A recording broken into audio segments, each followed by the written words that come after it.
ओम शांति। ओम शांति। ओम शांति। तो साकार बाबा का जो अनुभव है वो हम आज देखेंगे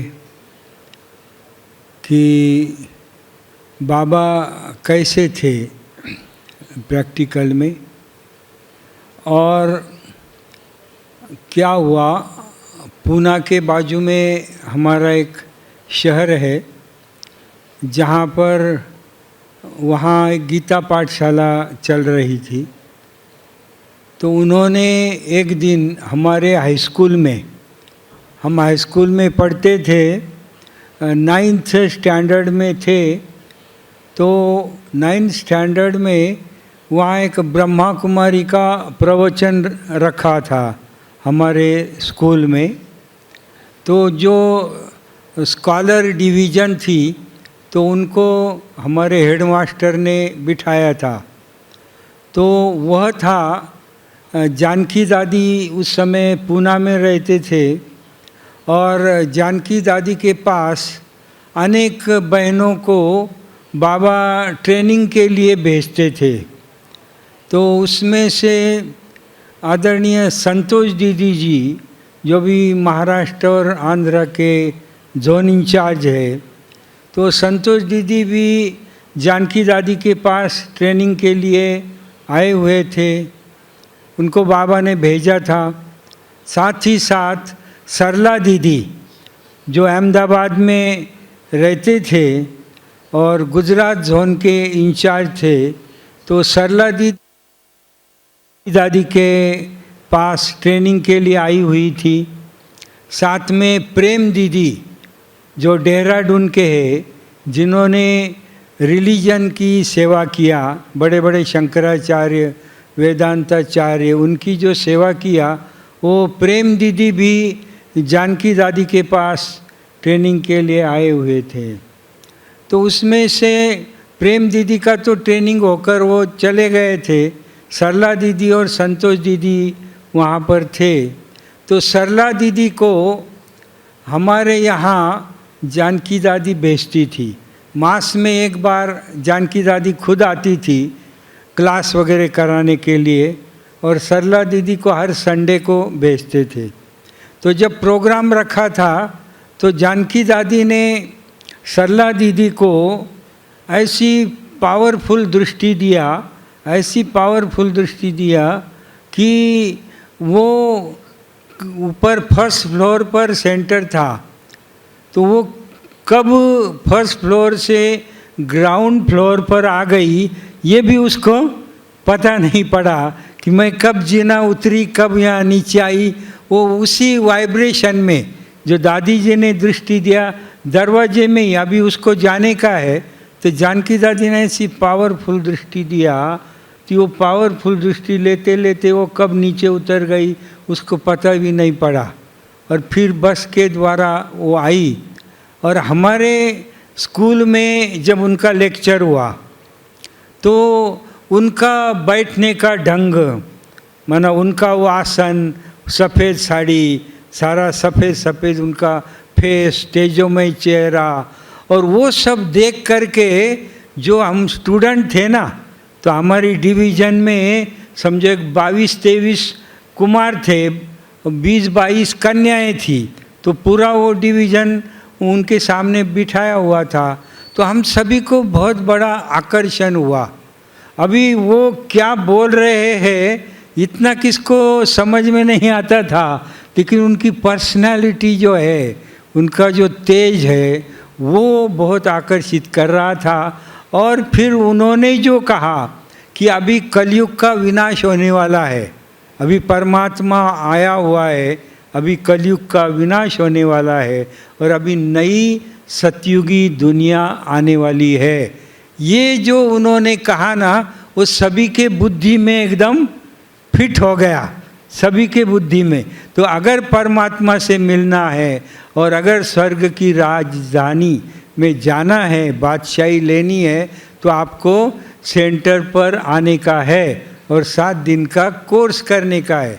ये जो उन्होंने लास्ट में कहा वो सभी के बुद्धि में जैसे फिट हो गया।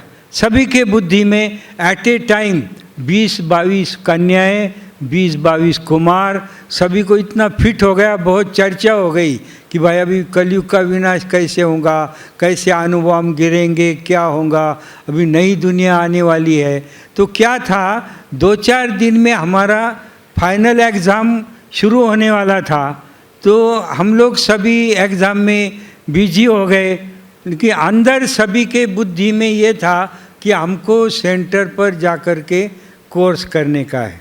उसी दिन मैंने भी ये निश्चय किया था कि कुछ भी हुआ कि फाइनल परीक्षा का लास्ट पेपर देने के बाद, क्या लास्ट पेपर देने के बाद पहला कहाँ जाने का है, सेंटर पर जाने का है और कोर्स शुरू करने का है।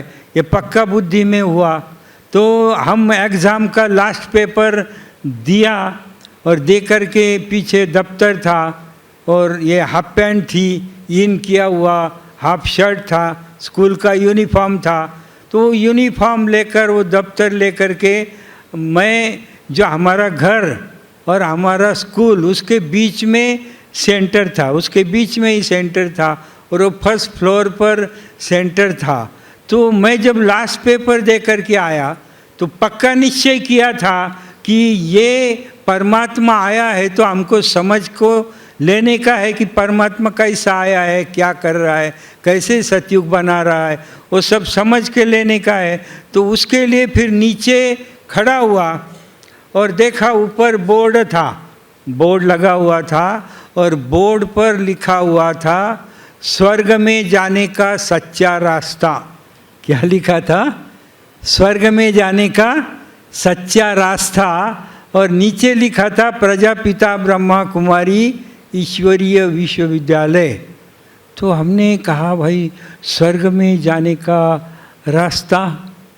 तो फिर नीचे एक चक्की वाला था, वो अनाज पीस करके चक्की का काम करता था। तो वो नीचे जो था उसको हम मिले और उसको कहा कि भाई जी ये स्वर्ग में जाने का रास्ता कहाँ है? उसको पूछा स्वर्ग में जाने का सच्चा रास्ता कहाँ है? तो बोले क्या स्वर्ग में जाने का है क्या? ने कहा हाँ स्वर्ग में जाने का है। तो बोले क्या करो, पीछे के बाजू से आओ, वहाँ एक लकड़ी का जीना है, समझा? लकड़ी का जीना चढ़ो और गैलरी में सीधा जाओ, जो लास्ट दरवाज़ा है ना वो स्वर्ग का दरवाज़ा है। तो हम बोले ठीक है। फिर पीछे की साइड से लकड़ी के जीने से ऊपर गए, फिर गैलरी से लास्ट दरवाजे पर जब हम गए ना, वो साधारण 10 साढ़े 10 का टाइम था दिन का। तो मैं जब दरवाजे में गया, ये दफ्तर पीछे था और हाफ शर्ट, वो पैंट हाफ, और जैसे दरवाजे में खड़ा हुआ तो वहाँ संदल को टेक करके वो टीचर भाई थे, उनका नाम था इस्माइल भाई, मुस्लिम थे लेकिन धारणा में बहुत परिपक्व थे। रोज़ सवेरे 3 बजे उठ कर के वो अमृत बेला करते थे, अपने हाथ से खाना बनाते थे।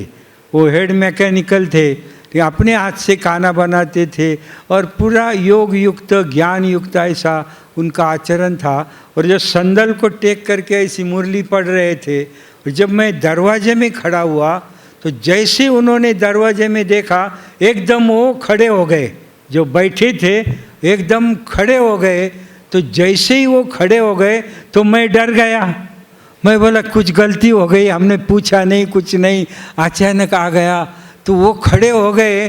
फिर हमने उनको कहा, मैंने देख रहा भाई क्या करूँ, अभी क्या करूँ, वो तो एकदम खड़े हो गए, अभी क्या करेंगे? तो वो इतने खुश हुए, बोले आओ आओ आओ आओ आओ आओ, मैं इंतज़ार कर रहा था, आओ आओ। तो मैं बोला चलो खुश तो हो गए ना। तो फिर उन्होंने बिठाया, हमको वहाँ बिठाया। और उस समय सेंटर पर सिर्फ 2 ही चित्र होते थे, एक त्रिमूर्ति गोला और एक कल्पवृक्ष, दो ही चित्र होते थे, बाकी कोई चित्र होते नहीं थे। और ये दोनों चित्र के ऊपर जो दोनों त्रिमूर्ति गोला और कल्पवृक्ष, ये दो चित्र है, उसके ऊपर लिखा हुआ था क्या? उसके ऊपर लिखा हुआ था दिव्य दृष्टि पर आधारित। क्या था? दिव्य दृष्टि पर आधारित ये 2 चित्र बने हुए हैं। बाकी के जो भी योग के चित्र बने, सारे चित्र, आज तो सैकड़ों चित्र बने हुए हैं, वो सैकड़ों चित्र दिव्य बुद्धि के ऊपर आधारित बने हैं। और ये 2 चित्र जो कल्पवृक्ष और ये गोला त्रिमूर्ति का चित्र, ये दिव्य दृष्टि के आधार पर परमात्मा ने बनवाए हुए ये चित्र है। जब कल्पवृक्ष का चित्र बनाता था, वो वैसे तो विश्वरतन दादा, एब्री शांता दादी आदि, इन्होंने वो कल्पवृक्ष बनाया था, लेकिन वो बहुत सामान्य था। तो जब आर्टिस्ट से बनवाने का था वो चित्र, तो आर्टिस्ट ने कल्पवृक्ष का चित्र बनाया। उसने गौतम बुद्ध को बिठाया, समझा, जीसस क्राइस्ट को बिठाया, गुरु नानक को बिठाया। लेकिन जब इब्राहिम का चित्र बनाने का था, इब्राहिम का चित्र रखने का था, क्योंकि पहली डाली, कल्पवृक्ष की पहली डाली इब्राहिम की है, तो वो इब्राहिम कैसा, इब्राहिम का कोई चित्र नहीं है ना। मुस्लिम धर्म में कोई भी गुरु का चित्र नहीं होता है, चित्र को मानते नहीं है, मूर्ति को वो मानते नहीं, इसलिए मस्जिद में कोई चित्र या मूर्ति नहीं होती है। तो इब्राहिम का कोई भी चित्र अवेलेबल नहीं था। तो आर्टिस्ट बोला, भाई मैंने बहुत ढूंढा, लेकिन इब्राहिम का कोई भी दुनिया में कोई भी चित्र अवेलेबल नहीं है। अभी वो पहली डाली में मैं इब्राहिम कैसा क्या बिठाऊं, वो कैसा, कौन सा चित्र मैं वहाँ रखूं? तो फिर क्या हुआ, बाबा ने उस आर्टिस्ट को साक्षात्कार करवाया, उस आर्टिस्ट को इब्राहिम का साक्षात्कार कराया, और उसने जो साक्षात्कार में इब्राहिम को देखा, वैसा वो इब्राहिम कल्पवृक्ष के चित्र में उसने बना करके रख दिया है। ऐसे दिव्य दृष्टि के आधारित चित्र थे। तो उन्होंने क्या किया, हमारे टीचर थे, और वो इस्माइल भाई को ज्ञान सुनाने का इतना शौक़ था कि वो ज्ञान सुनाते सुनाते सुनाते कभी थकते नहीं थे, थकते ही नहीं थे। हमने कई स्टूडेंट को देखा कि वो ज्ञान सुनाते सुनाते वो स्टूडेंट सो भी जाते थे, वो स्टूडेंट सो भी जाते थे, तो भी इनका सुनाना चालू ही होता था, वो ऐसे थकते नहीं थे। तो उन्होंने भी वो त्रिमूर्ति के चित्र पर समझाना शुरू किया, और मैं वो त्रिमूर्ति का चित्र देख करके बड़ा खुश हुआ। त्रिमूर्ति का चित्र देखा, मुझे बड़ी खुशी हुई, क्योंकि हमारी लौकिक माता जी वो दत्त गुरु की भगत थी। क्या थी? दत्त गुरु की भक्त थी। और दत्त गुरु जो है वो तीनों इकट्ठे है ना, ब्रह्मा विष्णु और महेश, तीनों को इकट्ठा बनाया हुआ है दत्त गुरु। वो चित्र हमारे घर में था। और यहाँ जब मैं आया और मैंने देखा कि ब्रह्मा अलग है, विष्णु अलग है, शंकर अलग है, कितना अच्छा फर्स्ट क्लास चित्र है ये त्रिमूर्ति का, तीनों भी अलग अलग है, यहाँ तो कोई चिपके हुए नहीं है। और उसमें विष्णु का चित्र देखा तो बहुत खुशी हुई। मैं बोला, शंख चक्र गदा पद्म, क्या पर्सनैलिटी है विष्णु की, गले में हार, सोने हीरे के हार। तो वो विष्णु का परिचय वो देते जा रहे थे। फिर हमने उनको पूछा, टीचर को, कि भाई जी क्या मैं विष्णु को मिल सकता हूँ? तो बोले, अरे ऐसा क्या पूछते क्या, विष्णु तो सतयुग में होता है, बोले लक्ष्मी नारायण के रूप में। तो हमने कहा ठीक है, विष्णु को नहीं मिल सकते। फिर बाजू को शंकर को देखा, तो मैं बोला शंकर भी कितना अच्छा है, कुछ भी नहीं है, समझा, गले में सांप बाप कुछ भी नहीं है, कितना अच्छा शंकर तपस्वी रूप में है। तो फिर उनको बोला, क्या मैं शंकर को मिल सकता हूँ? वो बोले, ये क्या पूछता है? बोले शंकर वो तो सूक्ष्म वतन में होता है। तो हमने कहा सूक्ष्म वतन में होता है तो नहीं मिल सकते। तो फिर बाजू में देखा कि ब्रह्मा था ना, तो मैं बोला ये धोती कुर्ता वगैरह डाला हुआ है, ये साधारण मनुष्य लगता है। तो उनको झट पूछा क्या मैं ब्रह्मा को मिल सकता हूँ? तो क्या हुआ, वो 2 मिनट चुप हो गए। जब वो चुप हो गए तो मुझे लगा कुछ तो है, कुछ तो है। फिर दोबारा उनको पूछा, क्या मैं ब्रह्मा को मिल सकता हूँ? फिर 2 मिनट ठहरने के बाद वो बोले हाँ मिल सकते हैं। तो मुझे बहुत खुशी, अपरंपार खुशी हो गई। मैं बोला ब्रह्मदेव, क्या ब्रह्मदेव, और वो स्वयं यहाँ पर उपस्थित है, तो बस अभी उनको मिलना ही है, पक्का निश्चय किया। तो फिर वो बोले, मैंने कहा वो कहाँ है? तो बोले वो माउंट आबू में है। कहाँ है? वो माउंट आबू बहुत लंबा है, बोले ये महाराष्ट्र, गुजरात, फिर राजस्थान में जाना पड़ता है, पहाड़ी के ऊपर है बोले। मैंने वो टाल रहे थे, तो मैं बोला ऐसा है क्या? मैंने अंदर पक्का किया कि हमको बाबा को मिलना ही है, ये पक्का। और क्या हुआ, उन दिनों में एक 10 दिन हुए थे, जानकी दादी साकार बाबा को मिल करके पूना में आई हुई थी। और पूना में साकार बाबा को मिल के दादी आई थी, तो दादी ने जो नारायण था, ये नारायण का पूरा वर्णन जो है वो दादी ने बाबा को बताया हुआ था कि ये कैसा विशेष गांव है कि यहाँ 15-20 कुमार कोर्स कर रहे, बोले यहाँ 15-20 कन्याएं कोर्स कर रही है, और यहाँ बहुत मैक्सिमम स्टूडेंट मुस्लिम है बोले। और यहाँ का टीचर भी कौन है? टीचर भी मुस्लिम है, शेख इस्माइल टीचर है बोले। और एक्यूरेट 3 बजे से अमृत बेला करता है, धारणा पर पक्का है, खुद अपने हाथ से बनाकर खाता है, एक भी मुरली मिस नहीं करता है, और बहुत काफ़ी मुस्लिम भाई बहन भी है। और उनकी इच्छा है कि बाबा को मिले, ऐसी उनकी इच्छा है। तो बाबा ने कहा भले बच्चे पत्र लिख सकते हैं बाबा को। तो फिर जानकी दादी ने सरला दीदी जो गुजरात के इंचार्ज थे, तो सरला दीदी को भेजा और कहा कि इनको लेटर लिखने को कहो बाबा को। तो बाबा को इन सभी ने, क्योंकि 1.5 साल हुआ था गीता पाठशाला बन करके, इन्होंने बाबा को लेटर लिखा कि बाबा हम तड़प रहे हैं, हम आपको मिलना चाहते हैं, हम मधुबन आना चाहते हैं, तो हमको बाबा आने का परमिशन दो।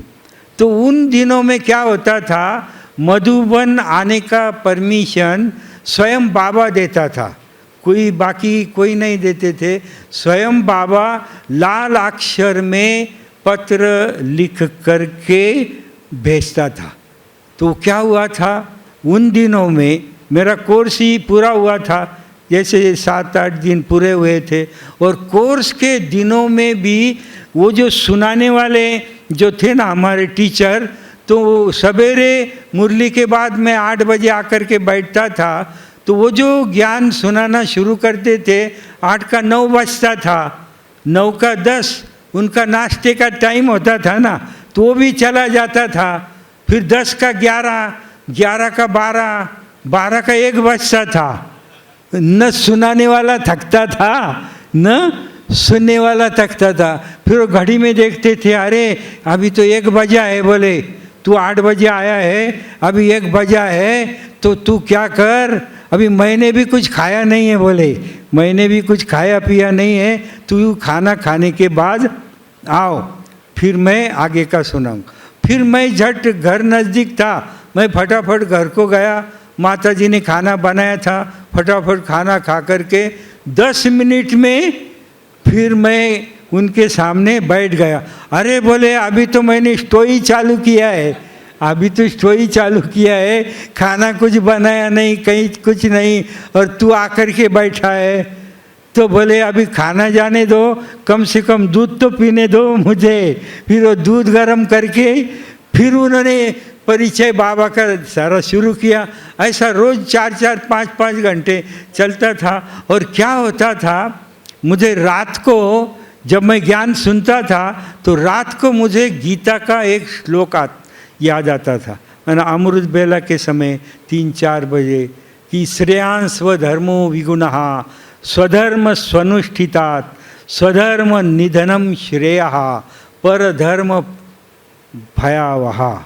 तो ये स्वधर्म निधनम श्रेयः परधर्म भयावह, तो बाप बैठ बच्चों को इसका अर्थ समझाते हैं।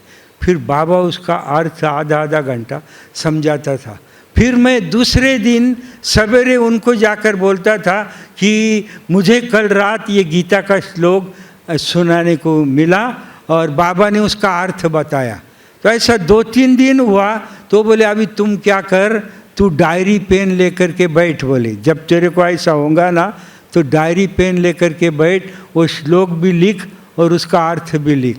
तो फिर मैं क्या करता था, जो श्लोक टचिंग होता था, मामेकम शरणम व्रज अहम त्वा सर्व पापेभ्यो मुक्तिष्यामि मा शुचः, मामेकम शरणम व्रज, तो बाप बैठ इसका अर्थ समझत। फिर बाबा जो अर्थ बताते थे वो मैं डायरी में लिखता था और उनको जाकर के वो दिखाता। वो इतना खुश होते थे, अरे बोले क्या अर्थ है इसका, क्या सुंदर अर्थ है। फिर मुरली के बाद वो सुना भी देते थे। तो ऐसा लगातार होता था। फिर मेरा कोर्स वगैरह पूरा हुआ, 8 दिन हो गए और उतने में क्या हुआ, बाबा का लेटर मधुबन से आया, लाल अक्षर का पत्र आया। सभी नाच रहे थे कि बाबा ने बुलाया, बाबा ने बुलाया, हम मधुबन जाएंगे, बाबा को मिलेंगे ये और क्या। फिर सरला दीदी ने सबको ट्रेनिंग दे करके रखा था। 2 दिन वो वहाँ रुके हुए थे और उन्होंने पक्का कराया था, देखो बाबा को आप जाकर के मिलेंगे तो ऐसे ही बाबा नहीं मिलता है, बोले समझा ना, ऐसे नहीं कि आप जाएंगे और बाबा को मिलेंगे। बाबा को मिलने के पहले बाबा अनेक सवाल पूछता है, अनेक प्रश्न बाबा पूछेगा और जब आप सभी प्रश्नों के जवाब ठीक देंगे, ठीक ठीक जवाब देंगे, तब ही बाबा आपको मिलेगा। अगर आपने गलत जवाब दिया तो बाबा ब्राह्मणी को पूछता था, क्या कच्चे को लेके आई क्या। इसलिए वो ब्राह्मणी भी डरती थी कि जब तक बाबा नहीं मिलता है अभी क्या होता है क्या नहीं। इसलिए उसने हमको 8-10 क्वेश्चन पक्के कराए थे सभी को। देखो बाबा आपको पूछेगा, क्या पूछेगा, अच्छा बच्चे पहली बार आए हो, क्या पूछेगा, पहली बार आए हो तो क्या कहने का, नहीं बाबा हम 5000 साल पहले भी आए थे, अभी भी आए हैं और 5000 साल के बाद भी आएंगे। ऐसे 8, 10, 12 क्वेश्चन सभी हम लोगों को पक्के कराए थे उस समय क्लास में। और बाबा को कैसे मिलना होता है वो भी सिखाया जाता था कि बाबा को अगर मिलने का है, बाबा के गोद में जाने का है तो कैसा जाने का, कैसे पाँव पीछे लेने के, कैसे 2 हाथ आगे करने के, कैसे बाबा के गोद में जाने का, उसका रिहर्सल भी सेंटर पर मुरली के बाद होता था। ऐसा सबको हर प्रकार से पक्का कराया गया था। तो क्या था, वो जो पुराने स्टूडेंट थे 7 जन थे, तो वो सारे खुश थे और नाच रहे थे। अंदर से मेरा पक्का निश्चय था कि मुझे बाबा को मिलने का है। उन्हों का बेडिंग बिस्तरा भी आया, क्योंकि उन दिनों मधुबन को जब जाते थे तो बेडिंग बिस्तरा लेकर के जाते थे।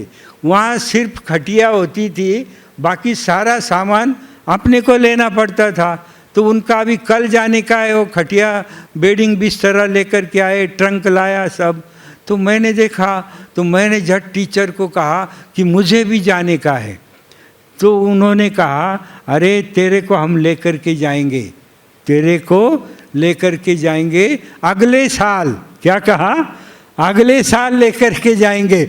मैं बोला अगला साल, तब तक तो मैं जिंदा भी नहीं रहूँगा।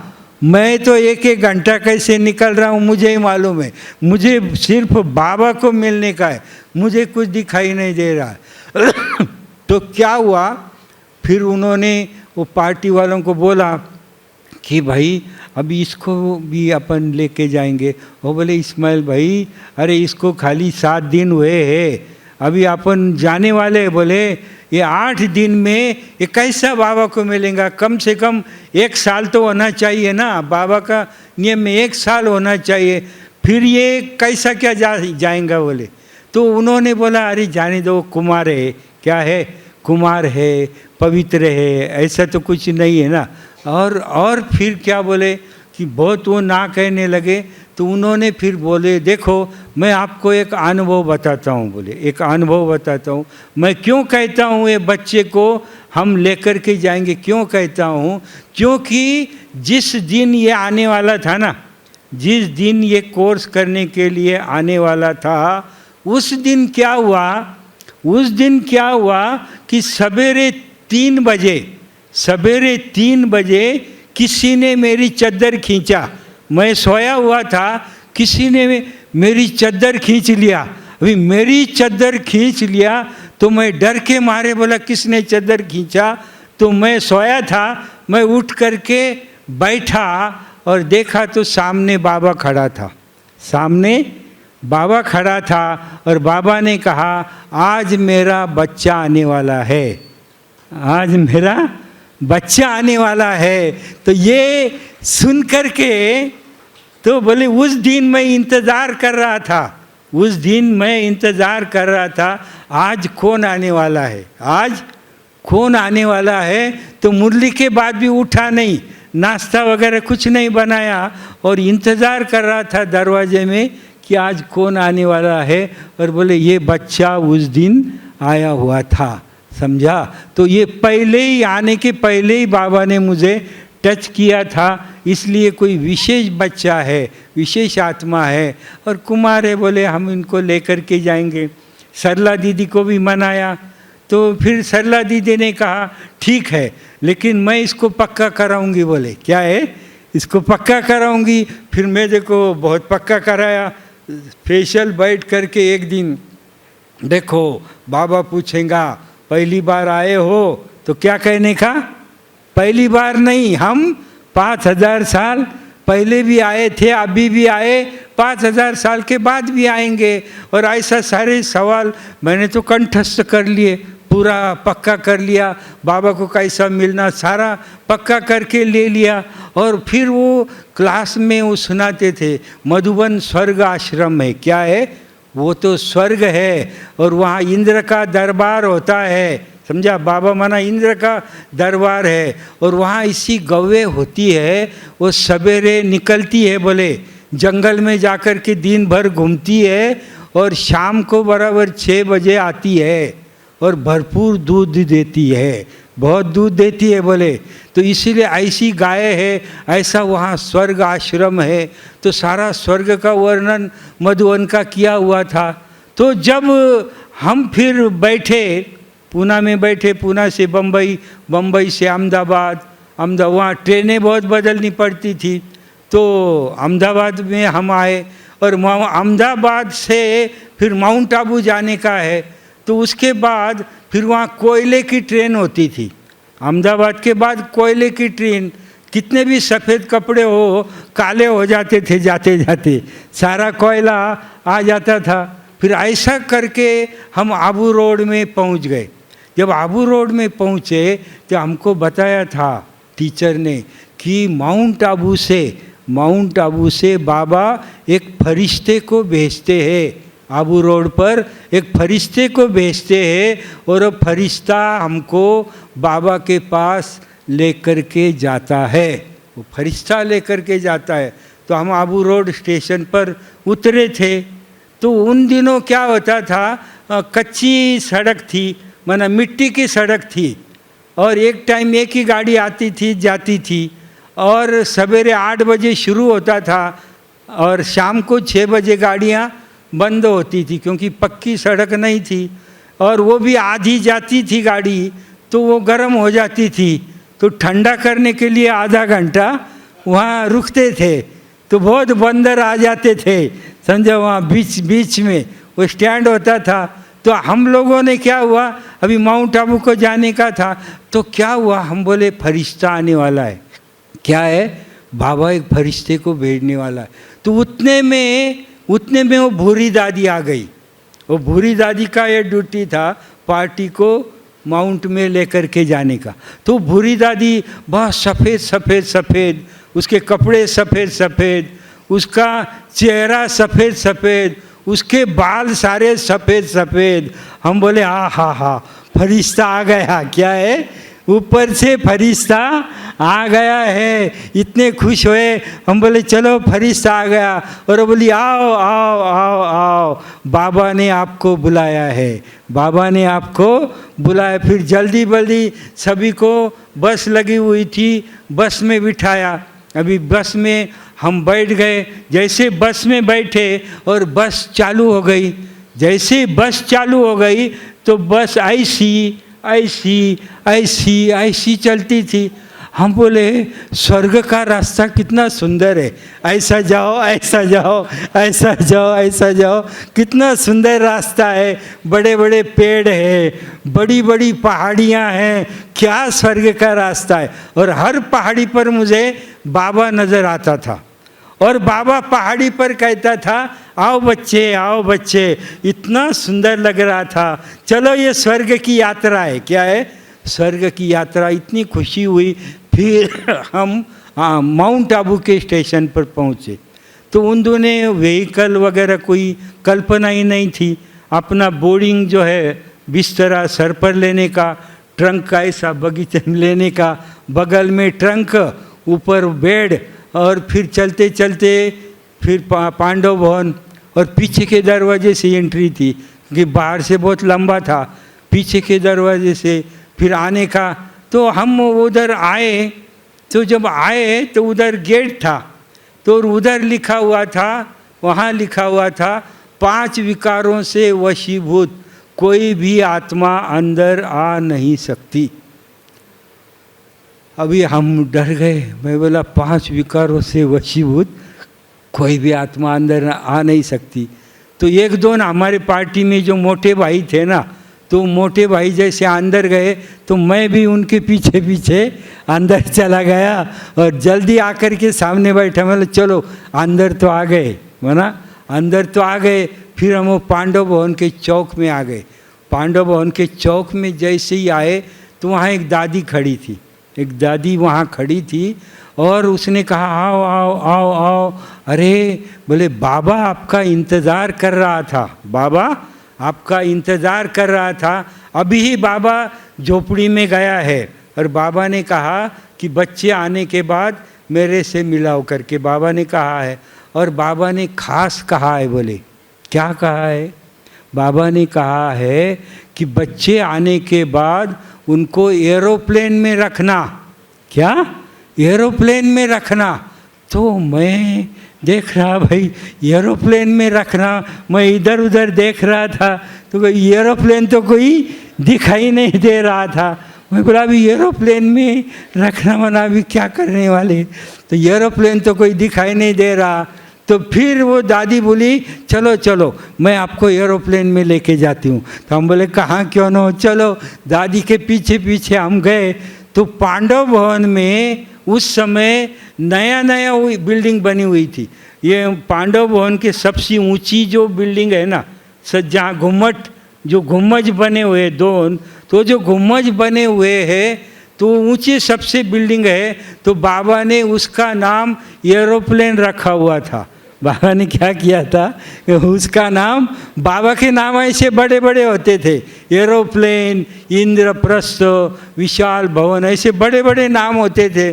तो वो जो ऊपर था, वो सबसे ऊपर होने कारण एरोप्लेन, और नया नया बना था, और बाबा ने कहा बच्चे उसका ओपनिंग करेंगे और बच्चों को एरोप्लेन में रखना।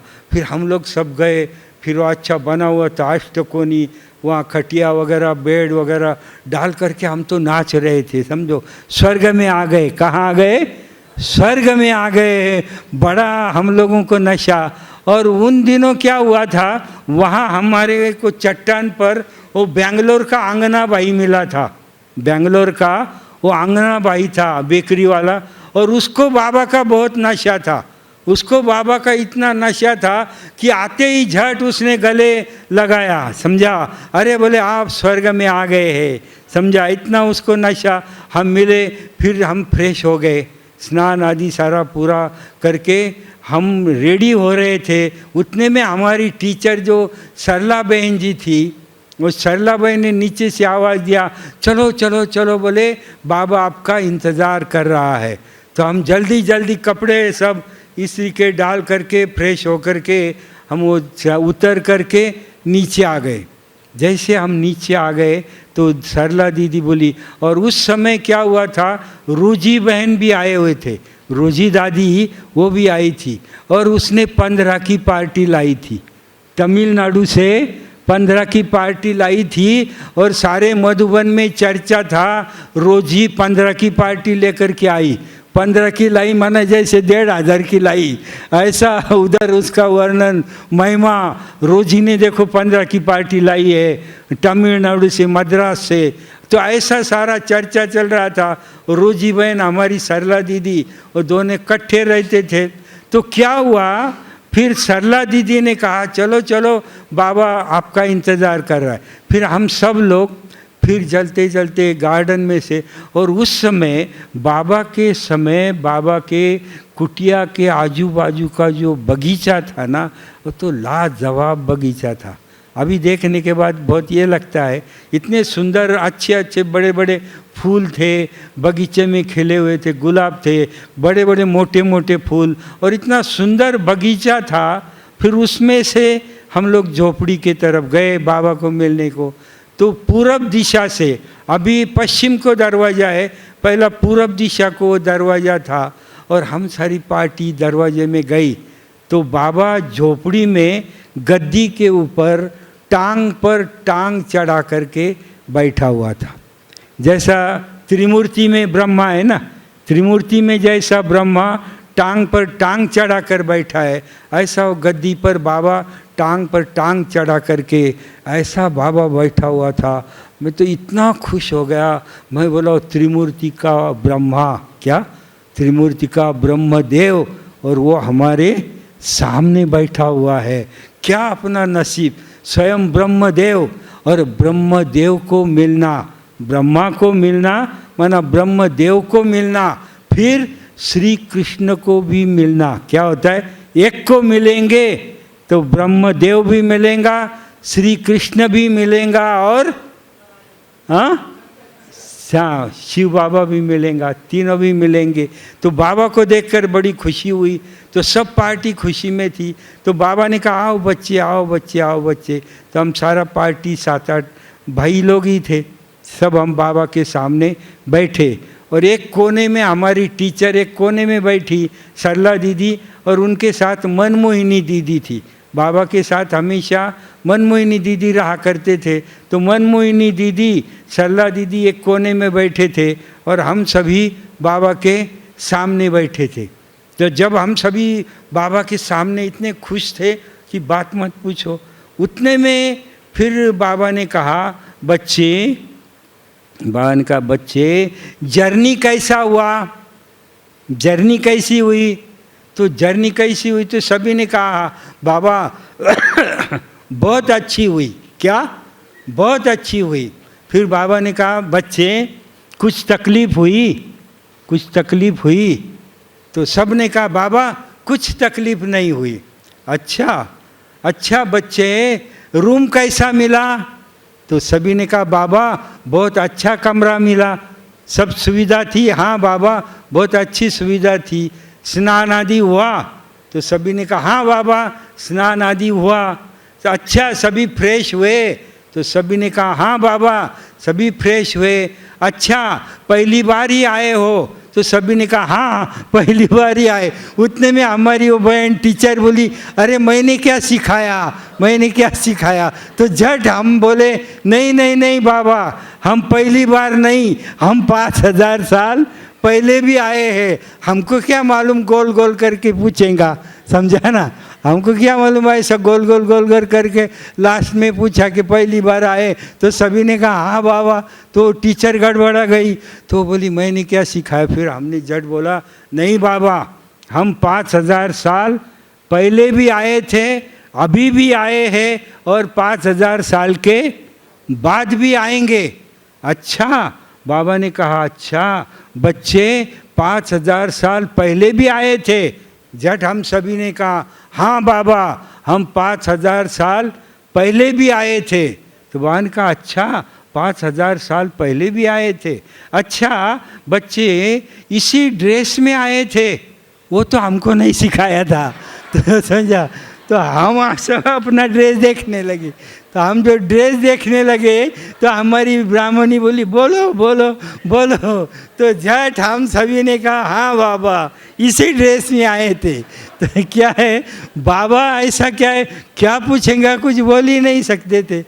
तो ऐसे होने के बाद क्या हुआ, बाबा के सामने एक भाई बैठा था। झट उसको बाबा ने पूछा अच्छा बच्चे आपकी आयु कितनी है। ने पूछा आयु कितनी है। तो उसने कहा बाबा 35 साल की आयु है। क्या है 35 साल की आयु है।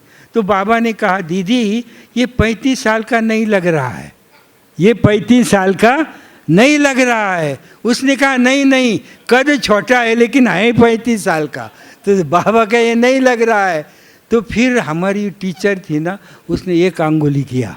क्या है एक अंग। तो उनके ध्यान में आया, उसने कहा नहीं बाबा मैं 1 साल का हूँ। क्या है 1 साल का हूँ। तो बाबा ने कहा ये ठीक है। बाबा जब आयु पूछता है तो अलौकिक आयु पूछता है ना, बाबा थोड़ा ही तुम्हारा लौकिक आयु पूछेगा। तो ऐसा अलौकिक आयु पूछा। और फिर ऐसे सबका होने के बाद लास्ट में मेरा नंबर आया। मैं बाबा के बाजू में बैठा हुआ था। तो जब मेरा नंबर आया तो बाबा ने दृष्टि दिया। फिर बाबा ने पूछा अच्छा बच्चे किसको मिलने के लिए आए हो। क्या पूछा, किसको मिलने के लिए आए हो। तो हमको पढ़ा करके रखा था। मैंने झट कहा बाप दादा को मिलने के लिए आए। क्या बाप दादा को मिलने के लिए आए। तो बाबा ने कहा अच्छा बाप दादा को मिलने का आए। ने कहा हाँ बाप दादा को मिलने को आए। फिर बाबा ने पूछा अच्छा दादा कहाँ है, दादा कहाँ है। तो थोड़ा सोचा और फिर बोला दादा सामने बैठे हुए हैं। क्या पूछा, फिर बोला दादा सामने बैठे हुए। बोले दादा सामने बैठे हुए। ने कहा हाँ दादा सामने बैठे हुए। फिर बोले शिव बाबा कहाँ है। बोले शिव बाबा कहाँ है। तो मैं तो छोटा था, झट मैं बाबा के ऊपर बैठ गया और बाबा के दोनों भ्रुकुटी के बीच में अंगुली लगाकर कहा शिव बाबा यहाँ है करके। तो जब बाबा अरे तो दीदी बोलिए तो बाबा पर चढ़ गया है और वो बाबा के भ्रुकुटी में जाकर बताया कि शिव बाबा यहाँ है। तो बाबा को भी इतनी खुशी हुई कि झट बाबा ने क्या किया, झट ऐसा गोद में ले लिया। झट बाबा ने गोद में लिया। और जब बाबा ने गोद में लिया तो उसके बाद एकदम अतीन्द्रिय सुख का अनुभव हुआ। देह का भान सारा समाप्त हुआ। ऐसे अतीन्द्रिय सुख का अनुभव हुआ कि उठने को जी नहीं चाह रहा था। ऐसे बस बैठे रहे। और क्या हुआ था, आत्मा की जन्म जन्म की प्रभु मिलन की आस, आत्मा की जन्म जन्म की प्रभु मिलन की आस अब क्या हुई थी, पूरी हुई थी। इसीलिए उठने को जी नहीं चाहता था। फिर बाबा ने उठाया, हिलाया और फिर बाबा ने ऐसे, मैं बाबा के इस पर ही मांडी पर बैठा हुआ था और ऐसे बैठ करके बाबा ने दृष्टि दिया, ऐसे दृष्टि दिया। फिर बाबा ने टोली मंगाई, फिर टोली भी मुख में खिलाया और इतनी खुशी हुई कि बात मत पूछो। और बाबा ने वरदान दिया, बाबा ने वरदान दिया कि ये विश्व कल्याणकारी आत्मा है। ये कौन है, विश्व कल्याणकारी आत्मा है। ये बाबा ने वरदान दिया और ये कहा बच्चा जहाँ भी जाएगा नव निर्माण होगा। क्या कहा, जहाँ भी जाएगा नव निर्माण होगा। और मैं प्रैक्टिकल देख रहा हूँ, हम जहाँ भी सेंटरों पर जाने का मौका मिला है ना, वहाँ भूमि पूजन किया तो वहाँ बिल्डिंग खड़े हो गई। ऐसे 20-25 सेंटर की बिल्डिंग ही तैयार हो गई। ये बाबा का वरदान जो उस समय बाबा ने दिया। फिर बाबा ने जाते जाते कहा बच्चे का वर्तमान और भविष्य दोनों महान है। क्या है, बच्चे का वर्तमान और भविष्य दोनों महान है, ऐसा बाबा ने वरदान दिया। और मैं फिर मिल करके जा रहा था तो उतने में बाबा ने रुकाया और फिर बाबा ने कहा देख बच्चे क्या? अभी देखो इतना सारा वरदान उन लुटाया, सब कुछ किया, और आखिर भगवान है ना। फिर क्या? फिर जब जाने का तो कहा, देख बच्चे, अभी आप भगवान के गोद में आए हुए हो, अभी आप भगवान के गोद में आए हुए हो, कभी भी माया के गोद में नहीं जाना, कभी भी माया के गोद में नहीं जाना। और उसी बाबा के सामने, उसी झोपड़ी में, उसी समय मेरी 15 साल की आयु थी। 15 साल की आयु में हमने संकल्प किया कि मैं आजीवन ब्रह्मचारी रहूँगा, आजीवन पवित्र रहूँगा और विश्व की सेवा लिए मेरा जीवन समर्पित करूँगा। ये उस समय संकल्प किया। तो बाबा के सामने आजीवन पवित्र रहूँगा जो संकल्प किया, तो उस समय 15 साल की आयु थी। अभी 72 वर्ष की आयु है। मुझे एक बार भी शादी करने का संकल्प नहीं आया, कभी भी शादी करने का संकल्प ही नहीं आया। तो ये एक बाबा के वरदान ने बहुत बड़ी कमाल जैसे करके दिखाई। और बाबा की जो पालना थी ना, परमात्मा पालना जिसको कहा जाता है, वो तो बहुत अलौकिक पालना होती थी। ऐसे बाबा सभी को मिला, और उसके बाद झोपड़ी से जब बाबा बाहर आए ना, तो वहाँ वो झूला है ना, आगे झूला है, तो बाबा ने क्या किया, एक एक बच्चे को झूले में बिठाया, एक एक को झूले में बिठाया, साथ में बाबा झूले पर बैठा हुआ था, और बाबा झूला क्या कर रहा था, ऐसा झूला रहा था। और ऐसे झूलते झूलते बाबा प्रश्न पूछता था। बाबा बड़ा पक्का था। बाबा पूछता था, बच्चे किसके साथ झूल रहे हो? क्या? किसके साथ झूल रहे हो? तो हम कहते थे सर्वशक्तिमान परमात्मा के साथ झूल रहे हैं। फिर बाबा पूछता, किसके साथ झूल रहे हैं? फिर हम कहते श्री कृष्ण के साथ झूल रहे हैं, महाराजन श्री नारायण के साथ झूल रहे हैं। तो बाबा बड़ा खुश होता था। ऐसे बाबा के हर एक्टिविटी में क्या था, ज्ञान समाया हुआ था। फिर ऐसा बाबा ने घुमाया। फिर क्या हुआ, उस दिन मिले वगैरह सब हम। दूसरे दिन हमको ये मधुबन का ब्रह्मा भोजन का बहुत वर्णन सुना हुआ था, और कहते थे कि भाई ये मधुबन का जो ब्रह्मा भोजन होता है, वो खाने के लिए देवताएं भी तरसते हैं, देवताएं भी तरसते ब्रह्मा भोजन खाने के लिए। तो फिर हम क्या हुआ, फिर मिले बाबा को। उसके बाद हम भंडारे में गए। तो उस समय अभी जहाँ टेलीफोन का बूथ लगा हुआ है ना पांडव भवन में, वहाँ पर भंडारा होता था, और उसके सामने डाइनिंग होता था जहाँ से हम जाते किचन में। तो वहाँ पर भंडारा था, और वो ऐसा पर्दा लगा हुआ था। तो सब हम देख रहे थे। तो बोले कि मधुबन का ब्रह्मा भोजन। तो हम पर्दा हटा करके फिर अंदर आ गए। 6-7 की पार्टी अंदर आ गई। तो वो ड्यूटी पर जो 2 बहनें थी ना, वो भंडारे का डायरेक्शन देने वाली 2 बहनें, तो उन्होंने जब हमारे पार्टी को देखा ना, तो उसमें इस्माइल भाई, कासम भाई, ऐसे मुस्लिम लोग थे। वो इस्माइल भाई की बड़ी बड़ी दाढ़ी बीड़ी, वो जो बहनों ने देखा, उन्होंने बड़ी बड़ी आंखें दिखाई। क्या किया? आंखें, बोले मुस्लिम लोग कुछ भी खाते पीते, और ये भंडारे में ऐसे कैसे आ गए बोले, क्योंकि स्ट्रिक्ट था, हम लोगों तो मालूम नहीं था। फिर उन्होंने आंखें दिखाई। फिर जल्दी जल्दी क्या हो गया, वो भंडारे से गए, हमने रूम वगैरह पर गए। फिर क्या हुआ, शाम को बाबा ने हमारी जो ब्राह्मणी थी सरला बहन जी, उनको अपने कमरे में बुलाया। अपने कमरे में सरला बहन को बुलाया, और बाबा ने कहा कि देखो, भोली को भी बुलाया, सरला दीदी को बुलाया, और कहा, भोली कल का जो ब्रह्मा भोजन है, कल का जो ब्रह्मा भोजन है, वो नारायण गाँव की पार्टी बनाएंगी, नारायण गाँव की पार्टी बनाएंगी। तो तो बोली बड़ा बाबा कह रहा है नारायण गांव की पार्टी कल का ब्रह्मा भोजन बनाएंगी। हमारी वो दीदी भी हैरान, बोले बाबा ने तो ब्रह्मा भोजन बनाने की ड्यूटी दिया है। फिर दूसरे दिन क्या हुआ, सब हम लोग उधर भंडारे के पास आए, वो बहनें तो बैठी हुई थी।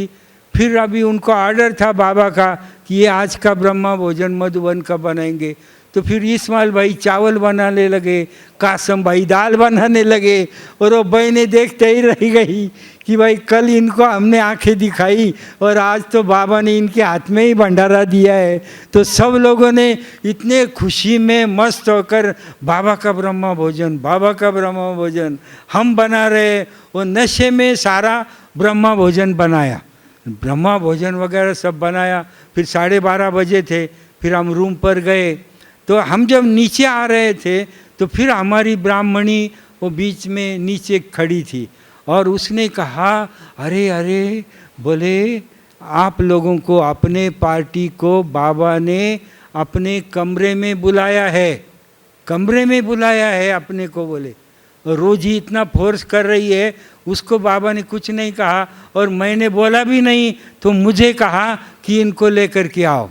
तो फिर हम सब फिर गए उधर बाबा के कमरे में, देखा समझा तो टेबल लगा हुआ था, क्या डाइनिंग का टेबल लगा हुआ था और सारा जो बनाया था ना वो सारा कटोरी में परोस करके रखा हुआ था। एक बहन वहाँ पर थी, तो बाबा बीच में बैठा हुआ था और हमको कहा आओ बच्चे, आओ बच्चे, आओ बच्चे।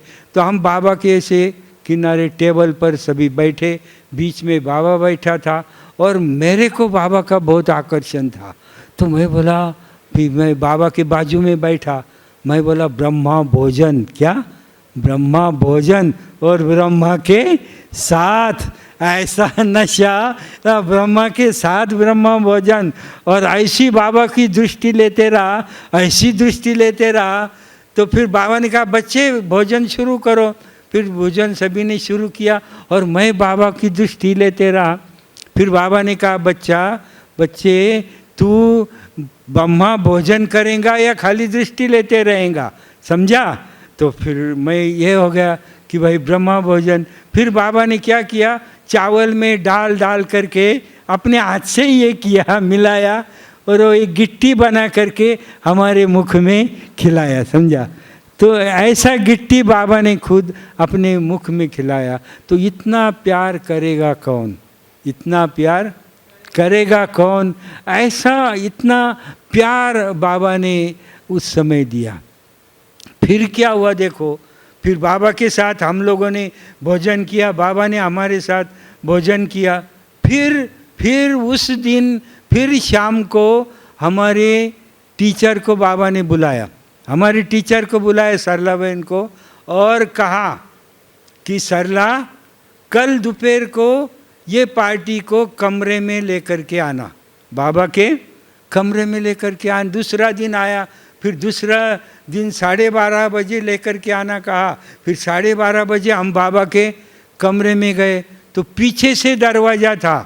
अभी जो कमरा है ना वो दीवार थी और पीछे के साइड को दरवाज़ा था।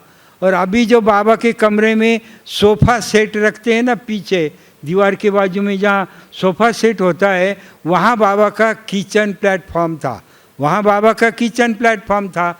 तो हम जब पीछे के दरवाजे से आए तो बाबा रोटी बेल रहा था, क्या बाबा ऐसे रोटी बेल रहा था।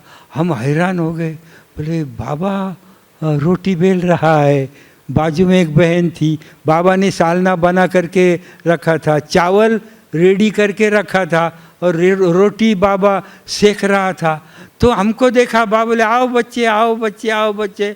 सभी को बाबा ने बुलाया और एक एक को बुला करके वो मानी मक्खन डाल करके बाबा ने क्या किया, मुख में एक एक को खिलाया, समझा।